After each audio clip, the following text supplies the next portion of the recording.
నమస్కారం దూరదర్శన్ వార్తలకు స్వాగతం నేను శ్రీదేవి ముందుగా ముఖ్యాంశాలు చూద్దాం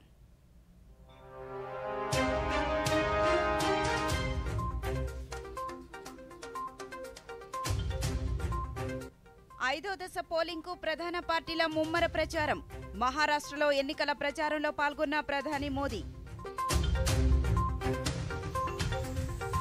రాష్ట్రంలో 81.86% పోలింగ్ నమోదు గత ఎన్నికలతో పోలిస్తే పోలింగ్ శాతం పెరిగిందన్న రాష్ట్ర ఎన్నికల ప్రధాన అధికారి రాష్ట్రంలో ఎన్నికల అనంతర హింసాత్మక ఘటనలపై ఈసీ ఆగ్రహం వ్యక్తిగతంగా హాజరు కావాలని ప్రభుత్వ ప్రధాన కార్యదర్శి డీజీపీలకు సమన్లు తెలంగాణ లోక్సభ ఎన్నికల్లో కమల వికాసం ఖాయమన్న కిషన్ రెడ్డి మోదీనే మళ్లీ ప్రధాని కావాలని ప్రజలు ఆకాంక్షిస్తున్నారని వెల్లడి రేపు రాష్ట్ర వ్యాప్తంగా engineering agriculture pharmacy common entrance పరీక్షలు ఏపీఈఏపీ సెట్ ప్రవేశ పరీక్షకు అన్ని ఏర్పాట్లు చేశామన్న ఉన్నత విద్యా మండలి చైర్మన్ సిఏఏ పౌరసత్వ సర్టిఫికెట్లను అందజేసిన కేంద్ర హోంశాఖ తొలి విడతలో 14 మందికి భారత పౌరసత్వం మంజూరు సార్వత్రిక ఎన్నికల ఐదో దశ ప్రచారంలో భాగంగా ప్రధానమంత్రి నరేంద్ర మోదీ ఈరోజు మహారాష్ట్రలోని కళ్యాణ్లో ప్రచారం నిర్వహించారు బహిరంగ సభలో ఆయన మాట్లాడుతూ దేశంలోని యువతను కలుపుకోపోవడమే తమ ప్రభుత్వ లక్ష్యమన్నారు నవతరంలో నూతన ఆలోచనలు ఉంటాయని వాటిని తనతో పంచుకోవాల్సిందిగా దేశంలో యువతకు పిలుపునిచ్చారు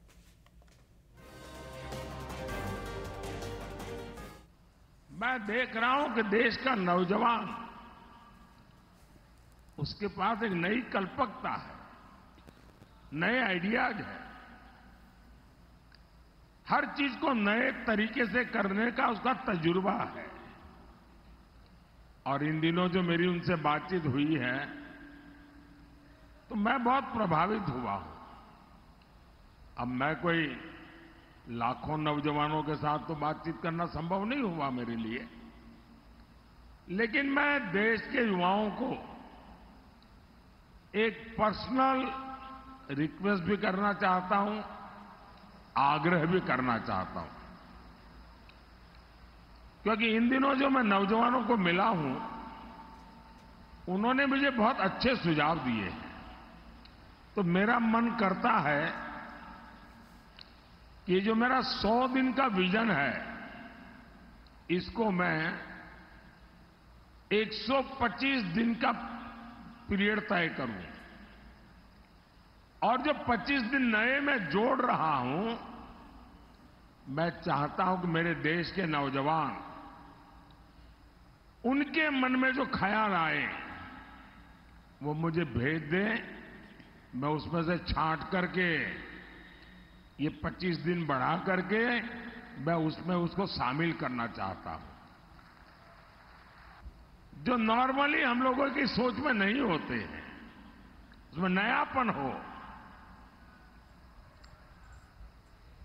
भविष्य के लिए नक्कर बातें हो और मैं चाहता हूं कि मैं इन युवाओं को लेकर के उनके विचारों के लिए 100 के दुनिया मेरा टाइम टेबल तो है ही है अतिरिक्त 25 दिन का टाइम टेबल उस दिशा में मैं सोच रहा हूं मतलब कि करीब 4 महीने मैं बहुत तेजी से ऐसा फाउंडेशन तैयार करना चाहता हूं जिसके कारण मेरा 2047 का जो लक्ष्य है ना वो और निकट भास आने लगे और इसलिए मोदी का तो मंत्र है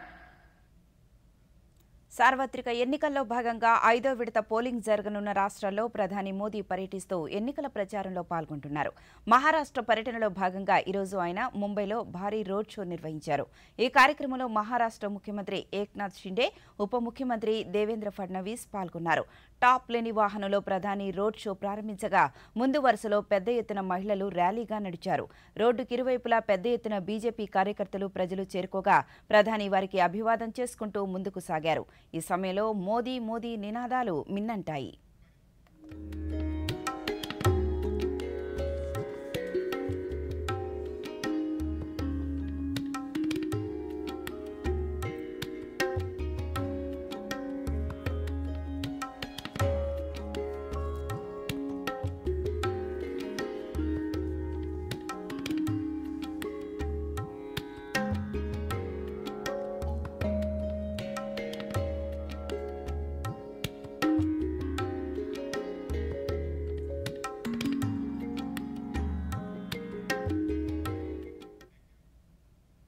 రాష్ట్ర వ్యాప్తంగా సార్వత్రిక ఎన్నికల్లో 175 శాసనసభ 25 లోక్సభ స్థానాలకు 81.86% పోలింగ్ నమోదైనట్లు రాష్ట్ర ఎన్నికల ప్రధానాధికారి ముఖేష్ కుమార్ మీనా తెలిపారు.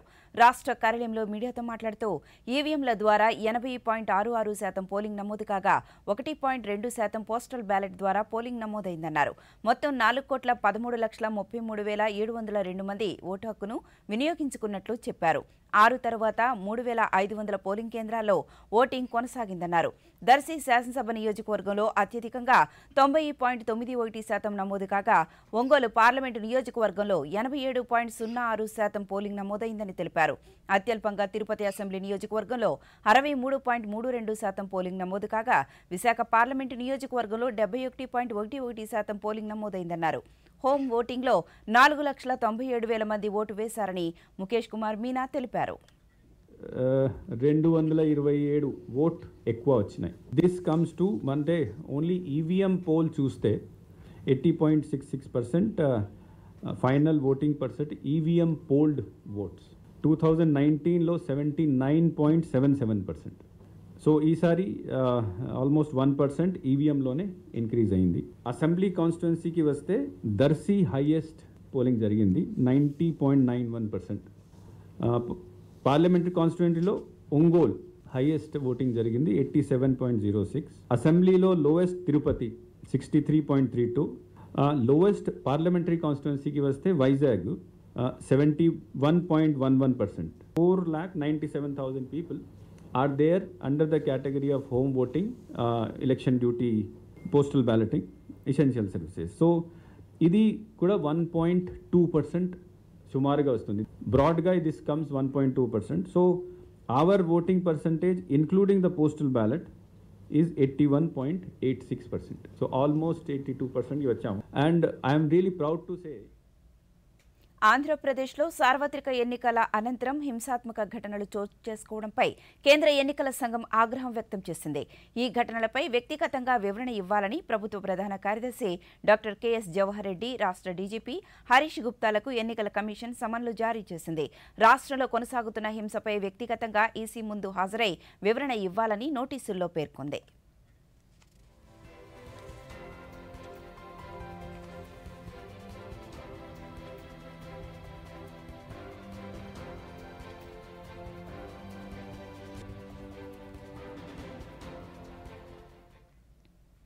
తెలంగాణ లోక్సభ ఎన్నికల్లో కమల వికాసం ఖాయమని కేంద్ర పర్యాటక శాఖ మంత్రి కిషన్ రెడ్డి పేర్కొన్నారు.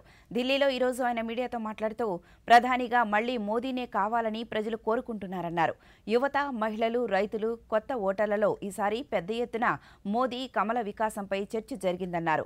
ముఖ్యమంత్రి ఎంత దుష్ప్రచారం చేసినా ప్రజలు బీజేపీనే విశ్వసించారని కిషన్ రెడ్డి తెలిపారు. నియమైనటువంటి మార్పు జరిగింది. ముఖ్యమంత్రి వ్యవహరించినటువంటి తీరు, ఆయన మాట్లాడినటువంటి మాటలు, చేసినటువంటి తప్పుడు ప్రచారము, మా మీద చల్లినటువంటి బురద ప్రజలలో చాలా స్పష్టంగా దీని ప్రభావం ఉన్నది. ఎన్నడూ లేని విధంగా ఎన్నికలకు ముందు అనేక రకాల తప్పుడు ప్రచారం చేసేటువంటి ప్రయత్నం ఇటు కాంగ్రెస్ పార్టీ అటు బీఆర్ఎస్ పార్టీ ఇద్దరు చేశారు.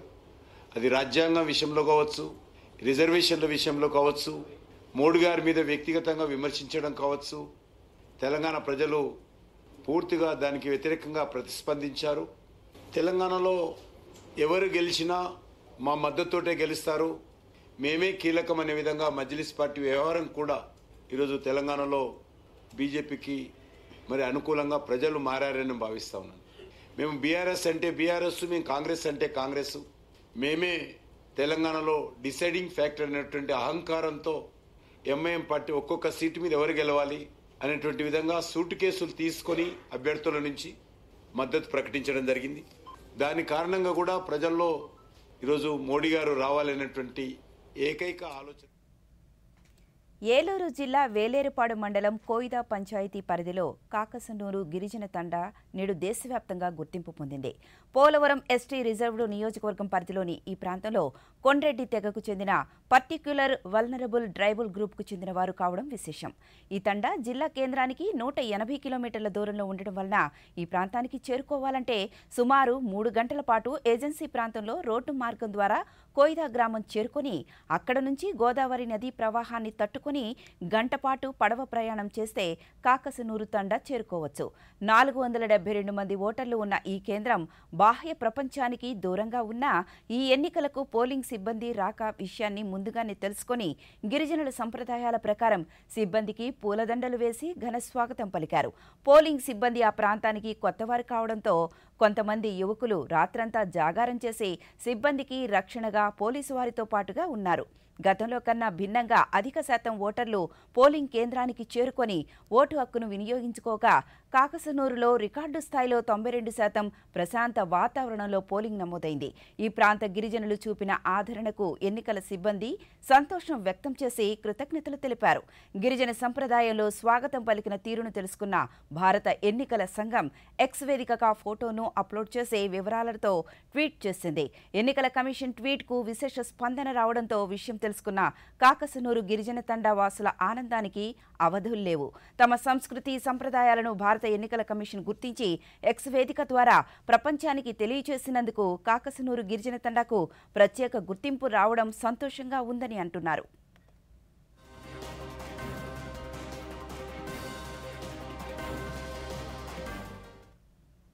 విశాఖ నగరంలో ఈ నెల 22, 23 తేదీల్లో అంతర్జాతీయ జీవ వైవిధ్య దినోత్సవ వేడుకలను నిర్వహించనున్నట్లు ఆంధ్రప్రదేశ్ రాష్ట్ర జీవ వైవిధ్య మండలి సభ్య కార్యదర్శి బీవీఏ కృష్ణమూర్తి తెలిపారు. ఆంధ్ర విశ్వ కళా పరిషత్ జూబ్లీ ఆడిటోరియంలో ఈ జాతీయ స్థాయి కార్యక్రమాన్ని ప్రణాళికలో భాగంగా అవ్వండి అనే నినాదంతో నిర్వహించనున్నామని ఆయన పేర్కొన్నారు. ఈ వేడుకల్లో జీవ వైవిధ్య పరిరక్షణకు మానవాళి పాటించాల్సిన నియమాలపై ఆ రంగంలో కృషి చేస్తున్న పలువురు వక్తలు ప్రసంగిస్తారని తెలిపారు.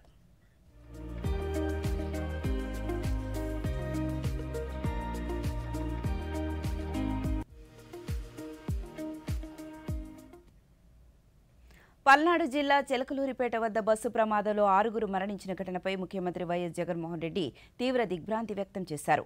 బాధిత కుటుంబాలకు సహాయంగా నిలుస్తామన్నారు. మరణించిన వారి కుటుంబాలకు సంతాపం తెలిపిన ముఖ్యమంత్రి క్షతగాత్రులు త్వరగా కోలుకోవాలని ఆకాంక్షించారు.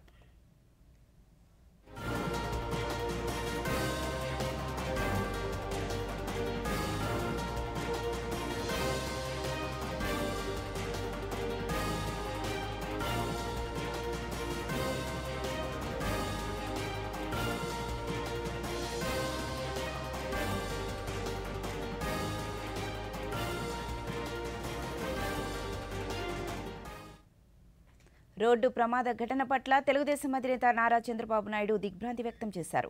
బస్సు టిప్పర్ ఢీకొని చిన్న గంజాంకు చెందిన 6 మృతి చెందడంపై ఆవేదన వ్యక్తం చేశారు. మృతుల ఆత్మకు శాంతి చేకూరాలని ప్రార్థించారు. గాయపడిన వారికి ప్రభుత్వం మెరుగైన వైద్యం అందించాలని కోరారు. మృతుల కుటుంబాలకు తన సానుభూతిని ప్రకటించారు.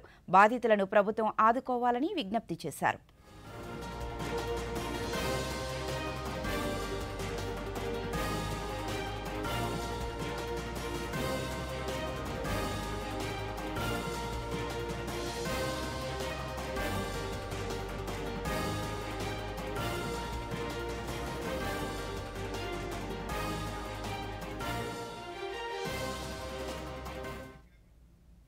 రేపు రాష్ట్ర వ్యాప్తంగా ఇంజనీరింగ్, అగ్రికల్చర్, ఫార్మసీ ఉమ్మడి ప్రవేశ పరీక్ష ఏపీ సెట్కు అన్ని ఏర్పాట్లు పూర్తి చేసినట్లు ఉన్నత విద్యా మండలి చైర్మన్ ప్రొఫెసర్ కె హేమచంద్రారెడ్డి తెలిపారు.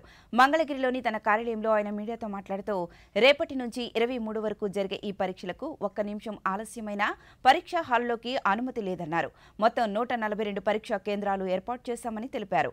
హైదరాబాద్లో 2 పరీక్షా కేంద్రాలు ఏర్పాటు చేశామని, నంద్యాలలో 2 పరీక్షా కేంద్రాలలో మార్పు చేసినట్లు తెలిపారు. ఇన్స్ట్రక్షన్స్ మనం ఇచ్చున్నాం. ఇక్కడ ఈ 21 ఇన్స్ట్రక్షన్ని ప్రతి విద్యార్థి కూడా చూసి ఫాలో కమ్మని చెప్పి బ్లూ బ్లాక్ బాల్ పెన్లు వాళ్ళు క్యారీ చేయొచ్చు. ఇందాక నేను అర్ధగంట ముందు అన్నాను, 1.5 గంట ముందు నుంచి ఎగ్జామ్ హాల్లోకి వాళ్ళు వెళ్ళవచ్చు. పిల్లవాళ్ళకి హాల్ టికెట్ వెనకనే వాళ్ళ టెస్ట్ సెంటర్ రూట్ మ్యాప్ వేసి ఉంటుంది. అంటే పిల్లలకి ఎవరికి కన్ఫ్యూషన్ అక్కర్లేదు. వాళ్ళు టెస్ట్ సెంటర్కి ఎలా చేరుకోవాలి అని చెప్పే రూట్ మ్యాపు వాళ్ళకి చాలా క్లియర్గా హాల్ టికెట్ వెనకనే మనం ప్రింట్ చేసి ఉంటాము. కాబట్టి విద్యార్థులు ఎటువంటి కన్ఫ్యూషన్ లేకుండా వాళ్ళ టెస్ట్ సెంటర్కి చాలా చక్కగా చేరుకోవచ్చు. సో ఇప్పుడు ప్రకటనలో మీ భద్రత మాకు అమూల్యమైనది. అందుకే ఎప్పుడు ఎల్పీజీ సిలిండర్ తీసుకున్నా ప్రీ డెలివరీ పరీక్ష తప్పక చేయించండి. మీ భద్రతను మరింత మెరుగ్గా నిర్ధారించడానికి ప్రతి ఇంటిలోనూ జరుగుతోంది వంట గ్యాస్ ఉపకరణాల భద్రతా పరీక్ష. ఒకవేళ భద్రతా హోస్ పాడైతే వెంటనే మార్పించండి. అత్యవసర పరిస్థితిలో 1906కు కాల్ చేయండి. స్వచ్ఛ ఇంధన వాగ్దానం, సురక్షిత వంటగదే లక్ష్యం.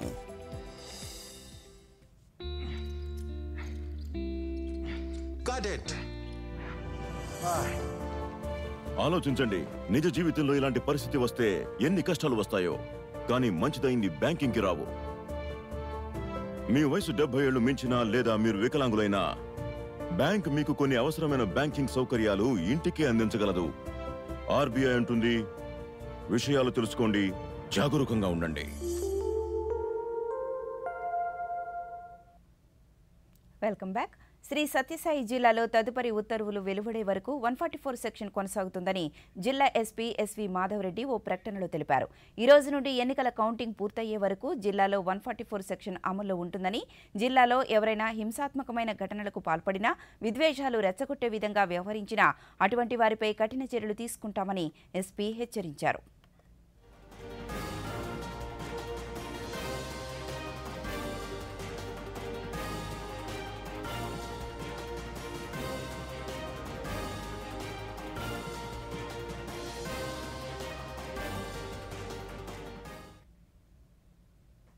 రాయలసీమలోనే ప్రసిద్ధి చెందిన తిరుపతి గంగమ్మ జాతరలో భాగంగా రెండవ రోజైన నేడు బైరాగి వేషంలో భక్తులు తరలివచ్చి గంగమ్మకు మొక్కులు సమర్పించుకుంటున్నారు. ఒళ్లంతా నామకొమ్మును పూసుకొని అక్కడక్కడ బొగ్గుతో బొట్లు పెట్టుకుని ఆలయానికి చేరుకొని మొక్కులు సమర్పించుకుంటున్నారు. అలాగే సున్నపు కుండలను తలపై పెట్టుకుని ఆలయం చుట్టూ తిరుగుతూ అమ్మవారిని దర్శించుకుంటున్నారు. గంగమ్మ జాతరకు మంగళవారం చాటింపు జరగ్గా ఈ రోజు నుంచి వేషధారణలు ప్రారంభమయ్యాయి. మరో 8 రోజుల పాటు ఈ జాతర జరగనుంది. అభిషేకంతో అదేవిధంగా నిన్న సాయంత్రం 8 గంటలకి అవిలాల నుంచి అమ్మవారికి పసుపు కుంకుమ ఇంటిసారిగా తీసుకుని వచ్చి చాటింపు చేయటం జరిగింది. అదేవిధంగా ఈ జాతర 7 రోజులు కూడా భక్తులకు ఎక్కడ ఎలాంటి ఇబ్బంది లేకుండా అధికారులందరూ కూడా దగ్గరుండి ఏర్పాట్లు చేయటం, ఆ గంగమ్మ తల్లి ఆశీస్సులు పొందాలని తెలియజేస్తున్నాం. ప్రతి సంవత్సరం కూడా గంగమ్మ జాతర అసలు చాలా అద్భుతంగా జరుగుతుంటుంది. లాస్ట్ 2 ఇయర్స్గా డెవలప్మెంట్ చాలా బాగా జరిగింది. ఇప్పుడు చూడడానికి కూడా గుడి చాలా బాగుంది. ఇక్కడ ఏం మొక్కున్నా సరే ఈ జాతరకు మొక్కుని వెళ్ళామంటే నెక్స్ట్ సంవత్సరానికి అమ్మ కనికరిస్తుంది, ఖచ్చితంగా జరుగుతుంది. దర్శనం చాలా బాగా ఫ్రీగా అయింది, తోపులాట్లు ఏం లేవు. చాలా సంతోషం. ఈసారి బాగా ఫ్రీగా ఉంది, చాలా నీట్గా ఉంది. అయితే నిజంగా అక్కడ కూర్చొని ఆమె ఈరోజు చాలా సంతోషంగా ఉన్నట్టుగా అనిపించింది మాకు. మేము ఎలా పాటించామో మా చిన్నప్పుడు ఈ సాంప్రదాయాన్ని, అలాగే మా పిల్లలకు కూడా ఇదే సాంప్రదాయాన్ని పాటించాలని, వాళ్ళ పిల్లలు కూడా తరతరాలు వాళ్ళు చల్లగా ఉండాలని, మా అమ్మవారి దీవెనలు మా పిల్లలకే కాదు తరతరాలకి కలగాలని కోరుకుంటూ ఇలాంటి వేషాలు తప్పకుండా మా భావితరాలు వాళ్ళకి వేస్తామని. గంగమ్మ జాతర మొదటి రోజు మా పాపకు బైరాగి వేషం వేసాము. అమ్మవారి కటాక్షం మా పాప పైన ఎప్పుడు ఉండాలని చెప్పి మేము ఈ వేషం వేసాము. లాస్ట్ ఇయర్ కంటే ఈ ఇయర్ చాలా ప్రశాంతంగా ఉంది. దర్శనం కూడా బాగానే అవుతా ఉంది. మేము చాలా హ్యాపీగా ఉన్నాము.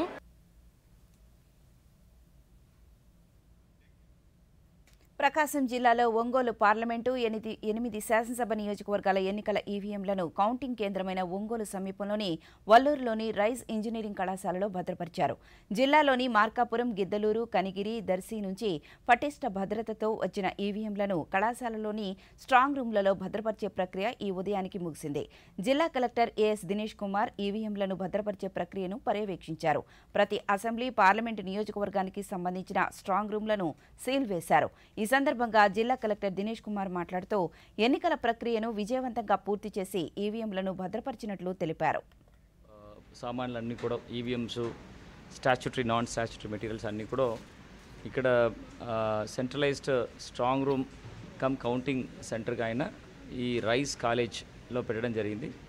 ఈ ఆల్ 8 సెగ్మెంట్లో కావాల్సిన అసెంబ్లీ కాన్స్టిట్యున్సీస్ కావాల్సిన ఈవీఎంలు, దెన్ అసెంబ్లీ సెగ్మెంట్స్ పార్లమెంటరీ కాన్స్టిట్యున్సీకి సంబంధపడిన ఈవీఎంస్ అన్నీ కూడా డిఫరెంట్ సెపరేట్ స్ట్రాంగ్ రూమ్లో పెట్టి దానికి దగ్గర కౌంటింగ్ హాల్స్ కూడా ఏర్పాటు చేయడం జరిగింది.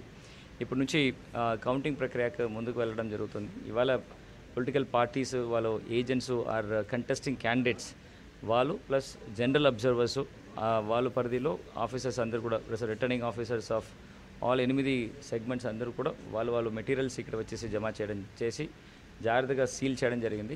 దీనికి సెంట్రల్ ఆర్మ్డ్ రిజర్వ్ ఫోర్స్ ఇక్కడ నుంచి ఉంటారు. దాదాపుగా 3 ప్లాటూన్స్ ఇక్కడ ప్రతి 24/7 కాప్లో ఉంటారు. అండ్ లోపల రావాలంటే పొలిటికల్ పార్టీస్ అందరికీ కూడా సెపరేట్ ఐడెంటిటీ కార్డ్స్ ఇవ్వడం జరుగుతుంది. ఈ సీసీటీవీ కెమెరాస్లో ఈ లాక్స్, ఈ రూమ్స్, ఈ కారిడర్స్లో ఏం జరుగుతుంది అనే విషయాలు లైవ్ ఫుటేజ్ ఇక్కడ ఒక వ్యూయింగ్ సెంటర్, మీడియా వ్యూయింగ్ సెంటర్లో పెట్టడం జరుగుతుంది. దానిలో ఏ పొలిటికల్ పార్టీస్ కూడా వాళ్ళు ప్రతినిధులు ఇక్కడ కూర్చోపెట్టేసి షిఫ్ట్ సిస్టమ్స్లో ఈ విషయాలు వాళ్ళు చూసుకొని మానిటర్ చేయడానికి వీలు ఉంటుంది. గవర్నమెంట్ సైడ్ నుంచి డిస్ట్రిక్ట్ ఎలక్షన్ అథారిటీ తరపు నుండి ఒక గజెటెడ్ ర్యాంక్ ఉంటున్న ఆఫీసరు 3 షిఫ్ట్లో 24/7 టిల్ కౌంటింగ్. గోదావరి జిల్లాలను సస్యశ్యామలం చేసిన గొప్ప దార్శనికుడు, అన్నదాత సర్ ఆర్థర్ కాటన్ జయంతి సందర్భంగా ఈరోజు ఆయనకు ఘనంగా నివాళులర్పించారు. ధవళేశ్వరం వద్ద ఆనకట్ట నిర్మించి లక్షల ఎకరాలకు సాగునీరు అందించిన ఆయన సేవలను స్మరిస్తూ ఘనంగా నివాళులర్పిస్తున్నారు. ఇంగ్లాండ్లో జన్మించి భారత్కు వచ్చిన కాటన్ ఉద్యోగం కోసం మద్రాసుకు చేరుకున్నారు. ఈస్ట్ ఇండియా కంపెనీ కాటన్ను దక్షిణ ప్రాంతానికి చెరువుల శాఖ ఇంజనీర్గా నియమించింది. ఈయన హయాంలోనే కావేరీ నది ఎగువ దిగువ ఆనకట్ట నిర్మించారు. ఆంధ్రాలో పరిస్థితులను గమనించి ధవళేశ్వరం వద్ద గోదావరి నదిపై ఆనకట్ట నిర్మించాలని సంకల్పించారు. ఇందుకు ప్రతీకగా ధవళేశ్వరం బ్యారేజ్కు సర్ ఆర్థర్ కాటన్ బ్యారేజ్గా నామకరణం చేశారు.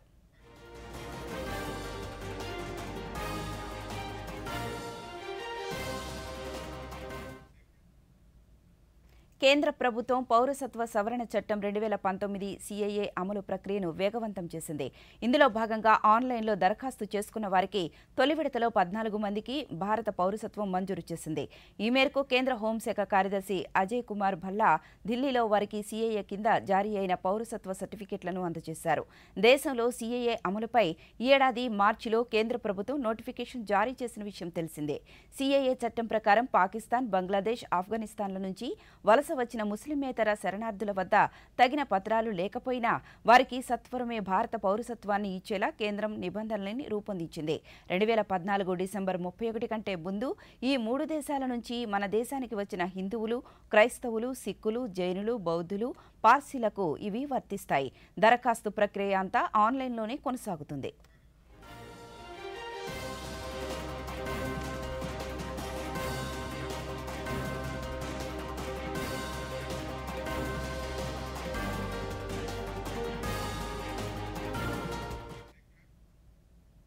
సార్వత్రిక ఎన్నికల్లో మిగిలిన 3 దశల్లో జాతీయ పార్టీల ప్రచార ప్రముఖులు ఇతరులకు ఆదర్శంగా మెలగాలని కేంద్ర ఎన్నికల సంఘం కోరింది. తమ మాటలు, ప్రస్తావనల్లో సంయమనం పాటించేలా చూసుకోవాల్సిన బాధ్యత ప్రధానంగా అగ్రనేతలపైనే ఉందని పేర్కొంది. ఈ మేరకు ఈసీ ఒక ప్రకటన విడుదల చేసింది.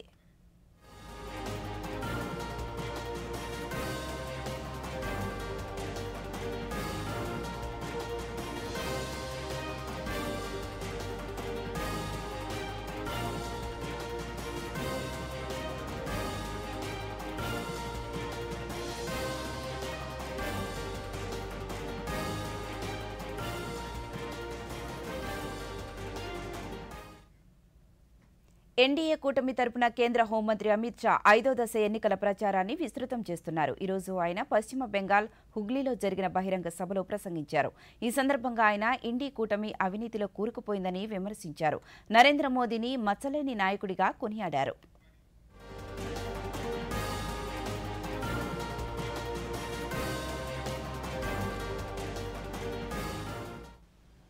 हमारे कश्मीर में हड़तालें पड़ती थी. आज मोदी जी का प्रभाव देखिए, कश्मीर के भारत के हिस्से में हड़ताल नहीं होती है, पाक ऑक्यूपाई कश्मीर में हड़ताल होती है. पाक कॉपी को पहले नारे आजादी के यहां लगते थे, यहां पर आजादी के नारे लगते कश्मीर में, अब पाक ऑक्यूपाई कश्मीर में आजादी के नारे लगे. पहले यहां पत्थरबाजी होती थी, आज वहां पत्थरबाजी होती है. और भाइयों बहनों, 2,11,00,000 टूरिस्टों ने यहां कश्मीर जाकर एक नया रिकॉर्ड बनाया और पाक ऑक्यूपाई कश्मीर ने आटे के भाव ने रिकॉर्ड बना दिया है। आखिरी भाव मैं आज श्रीरामपुर की धरती पर कहकर जाता हूं, राहुल बाबा आपको डरना है तो डरिए, ममता दीदी आपको डरना है तो डरिए। ये पाक ऑक्युपाई कश्मीर భారత్లో ప్రజాస్వామ్యయుతంగా జరుగుతున్న ఎన్నికలపై విదేశీ మీడియా తన అక్కసును వెళ్లగక్కుతున్నదని విదేశాంగ శాఖ మంత్రి డాక్టర్ ఎస్ జయశంకర్ విమర్శించారు. తాను రాసిన వై భారత్ మ్యాటర్స్ బంగ్లా ఎడిషన్ను కోల్కతాలో మంత్రి ఆవిష్కరించారు. ఈ సందర్భంగా జయశంకర్ మాట్లాడుతూ భారత్కు అన్ని విషయాలలో తన సొంత విదేశాంగ విధాన ఎజెండా ఉందన్నారు. భారత్ జరిపే విదేశాంగ విధానంపై అమెరికా తన సంకుచిత వాదనను విడనాడాలన్నారు. అంతేకాకుండా ఎన్నికలను ప్రభావితం చేసేందుకు పశ్చిమ దేశాల మీడియా దేశ ప్రజలకు వ్యతిరేకంగా వార్తా కథనాలను విడుదల చేస్తున్నాయని మంత్రి మండిపడ్డారు. So are they willing to, how do you expect someone who's been in that position to give up those old habits so easily? There were various problems in the Iranian end, who was our partner, JV. It's a JV. Huh? So, joint venture, the partner changed, conditions changed. So finally we were able to sort this out, and we were able to actually get the long-term agreement done, and the long-term agreement is necessary because without it you cannot really improve the port operations. దేశవ్యాప్తంగా జరుగుతున్న సార్వత్రిక ఎన్నికలు పేదలు పెత్తందారుల మధ్య జరుగుతున్న ఎన్నికలుగా Congress party జాతీయ అధ్యక్షులు మల్లికార్జున ఖర్గే అభివర్ణించారు. లక్నోలో ఆయన మీడియాతో మాట్లాడుతూ దేశ చరిత్రలో ఈ ఎన్నికలు అతి ప్రాముఖ్యమైనవన్నారు. గతంలో ఎన్నడూ జరగని విధంగా ధనికులకు పేదలకు మధ్య జరుగుతున్న ఈ ఎన్నికలలో కార్మికుల కర్షకుల రైతుల మద్దతు తమ పార్టీకే ఉందని ఖర్గే ధీమా వ్యక్తం చేశారు. 2024 का चुनाव देश का सबसे बड़े महत्वपूर्ण चुनाव है। ये चुनाव देश के लोकतंत्र को बचाने का, संविधान को बचाने का ये चुनाव है और एक विचारधारा का चुनाव है। ये दो विचारधाराओं की लड़ाई भी है। एक तरफ गरीबों के पक्ष में लड़ने वाले पार्टियां एक होकर लड़ रहे हैं और दूसरे तरफ जो अमीरों के साथ रह के अंधश्रद्धा और దేశీయ స్టాక్ మార్కెట్ సూచీలు ఈ రోజు నష్టాల్లో ముగిశాయి. 3 రోజుల వరుస లాభాలకు బ్రేక్ పడింది. నిఫ్టీ 22,200 వద్ద ముగిసింది. ఈ ఉదయం 73,200 పాయింట్ల వద్ద లాభాల్లో ప్రారంభమైన సెన్సెక్స్ రోజంతా ఒడిదుడుకులు ఎదుర్కొంది. చివరకు 117 పాయింట్ల నష్టంతో 72,987 వద్ద స్థిరపడింది. ఇక నిఫ్టీ 17 పాయింట్ల నష్టంతో 22,200 వద్ద ముగిసింది. డాలర్తో పోలిస్తే రూపాయి మారకం విలువ ₹83.50గా నమోదైంది.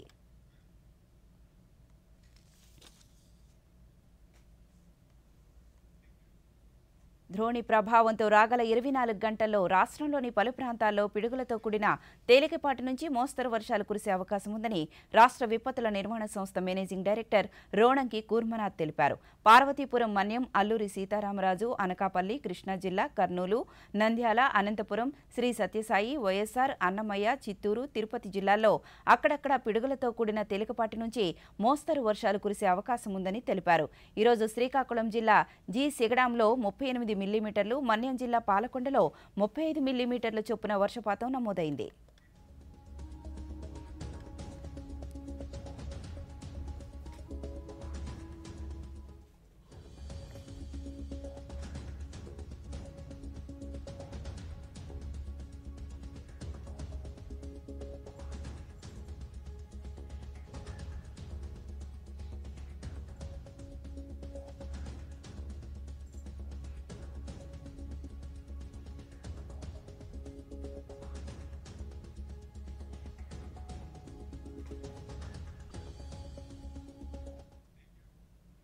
ఈ వార్తలు ఇంతటితో సమాప్తం. నమస్కారం.